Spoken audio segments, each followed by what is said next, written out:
श्री शिवाय नमस्तुभ्यं मित्रों, जय महाकाल, हर हर महादेव। तो मित्रों, कैसे हैं आप सब? आशा करते हैं आप सभी लोग बहुत अच्छे होंगे। मित्रों, 6 फरवरी को फागुन मास के शुक्रवार का पंचमी तिथि का दिन है, माता रानी का दिन है। यानी आज हम सभी लोग अपने घरों में जो प्रदोष काल में एक दीपक जलाने वाले हैं, वो आज माता अशोक सुंदरी के नाम का दीपक जलाएंगे। ऐसा इसलिए मित्रों, क्योंकि आज हम माता रानी को प्रसन्न करके अपनी सभी मनोकामनाओं को पूरा करने का प्रयास करेंगे। तो बिना वीडियो को स्किप किए, बिना देरी किए आप लोग वीडियो में लास्ट तक बने रहिएगा और तीनों उपायों को हम अच्छे से समझेंगे और इन्हें अप्लाई करके अपने जीवन की परेशानी को भी दूर करेंगे। तो मित्रों, जो मैं पहला उपाय आप सभी लोगों को बताने वाली हूँ, तो प्रदोष काल में आप दीपक कैसे तैयार करेंगे मैं इसे बताती हूँ। देखिए, स्क्रीन पे आपको एक मिट्टी का दीपक दिख रहा है। मैं बिल्कुल नहीं कह रही कि आप मिट्टी का ही लीजिए। आपके पास मिट्टी का नहीं है दीपक नया, अगर तो पुराना ले लीजिए। पुराना भी अगर नहीं है तो आप चाहिए गेहूं के आटे को गूंथ करके आप एक छोटा सा दीपक का निर्माण कर सकते हैं, किसी भी आकार का। पंचमुखी बनाइए, चौमुखी बनाइए, जैसा भी बनाना है आप बनाइए। लेकिन उसमें जो बाती आपको लगानी है वो गोल लगाई जाएगी और एक बाती लगाई जाएगी, ठीक है मित्रों। साथ ही इस दीपक को हमें प्रज्वलित करने के लिए जो हम प्रयोग करने वाले हैं वो घी का प्रयोग करेंगे। अगर गौ माता का घी मिल जाए तो अति उत्तम है। इसके साथ ही आप लोगों को लेना है एक कमलगट्टा। और कमलगट्टा माता लक्ष्मी को कितना ज़्यादा प्रिय है आप सभी लोग बहुत अच्छे से जानते हैं, मुझे यहाँ बताने की बिल्कुल भी आवश्यकता नहीं है। अब इन दोनों चीज़ों को लेकर के साथ ही में आपको एक बेलपत्री भी लेनी है जो कटी पकी और खंडित ना हो। लेकर के आप सभी लोग महादेव जी के शिवलिंग के पास जाइएगा।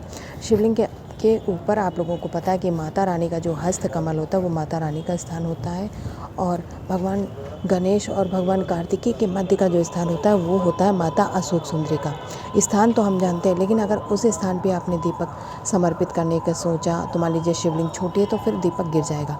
और वैसे भी शिवलिंग के ऊपर कभी भी दीपक नहीं लगाया जाता।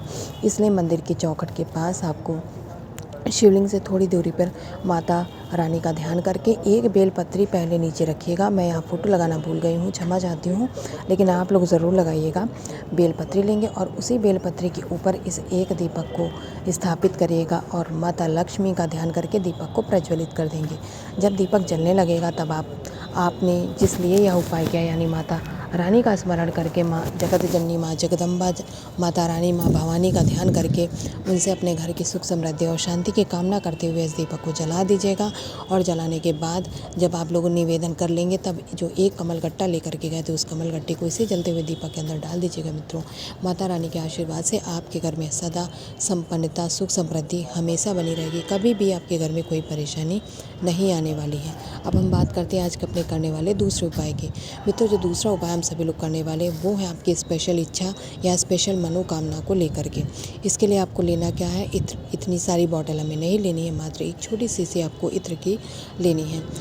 मार्केट में जो पूजा वाला इत्र होता है मिल जाता है, जो हम लोग यूज़ करते हैं उस इत्र का आपको प्रयोग नहीं करना, वो बॉडी स्प्रे होता है, ठीक है मित्रों। इसके साथ ही हमें लेना है एक फूल। ऐसा नहीं है कि आप केवल गुलाब का ही ले सकते हैं, आप कोई भी एक फूल ले लीजिएगा, बस लाल कलर का लीजिएगा तो ज़्यादा अच्छा रहेगा आपके लिए। इसके साथ ही तांबे के कलश में जल और गंगा जल बिल्कुल लीजिएगा। अगर गंगा जल ना मिल पाए तो इत्र की कुछ बूंदें इसी कलश के अंदर डाल दीजिएगा।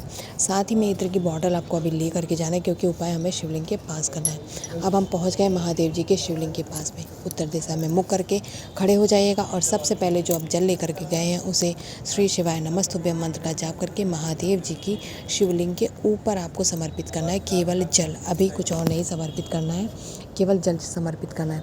जल समर्पित करने के बाद में अब आपको क्या करना है, महादेव जी की शिवलिंग को पूरे को आपको अपने हाथों से पोंछ लेना है। अगर उस पर कोई जरा सा भी जल हो तो जल आपको अपने हाथों की सहायता से पूरा निकाल देना है। इसके बाद आपको क्या करना है, जो आप फूल की पत्तियां लेकर के गए हैं उनमें उस फूल की पत्तियों को आप अलग कर लीजिएगा और इत्र की बूंदें उस पर डाल करके, और उन पत्तियों को आपको क्या करना है, यहाँ महादेव जी का श्रृंगार करना है, ठीक है मित्रों। श्रृंगार करते समय आपको सारी पत्तियों को अच्छे से उनकी शिवलिंग के ऊपर रखना है, कोई भी स्थान ना छूटने पाए इस बात का आपको ध्यान करके सारी पत्तियों को उनके शिवलिंग के ऊपर रखना है। और रखते समय आपको महादेव जी से आपकी जो भी मनोकामना, जो भी इच्छा है उसे बोलते हुए रखना है। और ध्यान रखिएगा मित्रों, कोई भी स्थान महादेव जी का छूटना नहीं चाहिए, स्पेशली उनकी फैमिली का, उनके परिवार का। इससे क्या होगा, उनके पूरे परिवार का भी आप उनके क्या करेंगे, उनके परिवार का भी जब श्रृंगार करेंगे, उनकी पूजा अर्चना करेंगे तो महादेव जी बहुत प्रसन्न होंगे। जब प्रसन्न होंगे तो वो आपको अपना आशीर्वाद देंगे। आशीर्वाद के रूप में आपकी इच्छा मनोकामना को ज़रूर पूर्ण करेंगे। 2 उपायों को आप लोगों ने अच्छे से समझ लिया, जान लिया। अब हम बात करेंगे जल्दी से आज के अपने करने वाले तीसरे और अंतिम उपाय के। उससे पहले चैनल पर जो भी पहली बार आया, मेरी आवाज़ पहली बार सुन रहा है मित्रों, वीडियो को लाइक, चैनल को सब्सक्राइब ज़रूर करिएगा। तीसरा और अंतिम उपाय बहुत सिंपल है, जो कि धन प्राप्ति का उपाय है। इसके लिए आप लोगों को 1 लोटा जल मात्र अपने घर से लेकर के जाना है, सादा जल। सुबह ब्रह्म मुहूर्त में उठिएगा, उठने के बाद में स्नान ध्यान करने के बाद में 1 लोटा जल लेकर के आपको अपने मुख्य दरवाजे के पास पहुंच जाना है। करना क्या है देखिए, समझिए। पहले आप लोग झाड़ू पोछा करते हैं, कूड़ा करकट हटा देते हैं। इसके बाद में आपको करना क्या है, इसके बाद में आपका घर का जो मुख्य दरवाज़ा है वहाँ पर इस जल के आपको छींटे मारने हैं। छींटे मारने से तात्पर्य है, माता लक्ष्मी जब आप घर के अंदर प्रवेश करें तो आपका मार्ग जो होगा, उनका मार्ग स्वच्छ होगा, साफ होगा।